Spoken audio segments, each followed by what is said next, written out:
Fitanane androany resaka amintsika indray a manodidina zany fahatanterahana zany araky ny baikon'i Jesosy Kristy a raha nitoriteny izy teo tendrombohatra nanoloanan'ny mpianany sy ireo vahoaka maro nieno azy teo. Hozy izy hoe any amin'ny Matthieu 5:7 any hoe koa amin'izany aoka ho tanteraka ianareo toy ny fahatanterahany rainareo zay ihany an-danitra. Aoka ho tanteraka ianareo. Fa raha mijeritsika ny contexte miakatra kely eo ambonimbony eo dia mahita fa Andriamanitra dia mampiposaka ny masoandro ny amin'ny ratsy fanahy sy ny tsara fanahy ary mampilatsaka ny ranomorana amin'ny marina sy ny tsy marina. Ary ny atomboan'io resaka io dia hozy izy Jesosy eo ambony eo amin'ny 7:7 manao hoe efa renareo fa voalaza hoe tiava ny namanao ary mankalany fahavalonao. Fa za kosa hozy izy milaza aminareo hoe tiava ny fahavalonareo ary mivavaha ho an'izay manenjika anareo.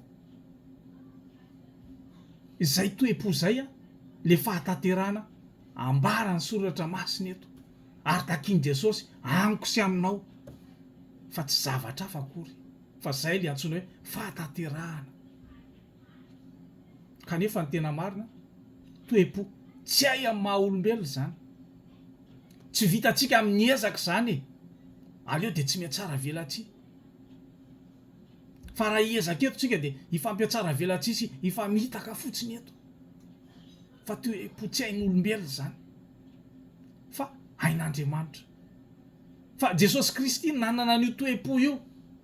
Raha hozy izy teo amin'ny hazo fijaliana mialohan'ny hafatesany nivavaka izy hoe raha eo mamela ny elony fa tsy fantany zay ataony. Zany nivavaka Jesosy a ho an'ireo olona nanenjika azy, ho an'ireo olona namantsika azy teo amin'ny hazo fijaliana, ho an'ireo olona naneso azy, nandatsa azy, niome azy, nikapoka anazy. Zany nivavaka Jesosy hoe raha eo mamela ny elony fa tsy fantany zay ataony. Fa zasy ianao koa nge tsika nefa mbola mpanoty, mbola tao anatin'ny fahadalantsika, mbola tao anatin'ny filomanosantsika tamin'ny fahadalana sy ny fahotana sy ny filalaovan-dratsy anie. No efa nitiantsika Andriamanitra, no efa namela heloka atsika izy. Araky ny teny hoe fitiavana mandrakizay no itiavako anao, ka izany no nampaharetako famindram-po aminao. Satria efa nitiantsika izy hatramin'izay. Na dia mbola tsy hitantsika ary zany, na dia mbola tsy tsapantsika ary zany, dia efa namela heloka atsika izy.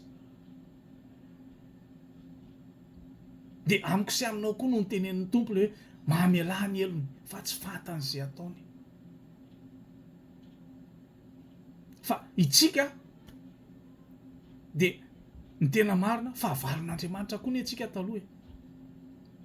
Tao anatin'ny fahadalantsika sy ny fahalotoantsika nitsakana ho fahavalon'Andriamanitra tsika kanefa mitiaviny.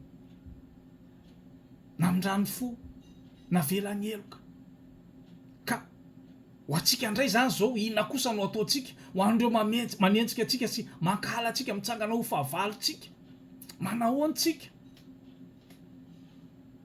Fa ny tena marina ry havako isany ny voavela heloka no mahay mamela heloka. Raha tena tsapantsika sy hemotsika ao anatintsika ao fa voavela heloka tsika, Andriamanitra tia atsika ary mamindra fo sy miahatra atsika, dia tsy ho sarotra amintsika koa ny tafy an'izany toe-po zany. Kanefa angatao amin'ny Tompo androany, angatao Jesosy tafio anazy amin'ny toe-po tsara loatra tao anatinao zany. Satria nitianany ianao fo mbola za tao anatin'ny fahadalako sy ny fahalotoko, namindra fo sy namela ny heloka ianao. Ka androany ampianaro indray Tompo, amela heloka sy amindra fo ary hivavaka sy ity ireo manenjika anahy sy ireo mitsangana ho fahavaloko. Manahoana tsika ry havako isany? Manoloana ny manenjika atsika, manoloana ny fahavalontsika, manoloana an'ireo tsy tia atsika noho ny antony maro isan-karazany.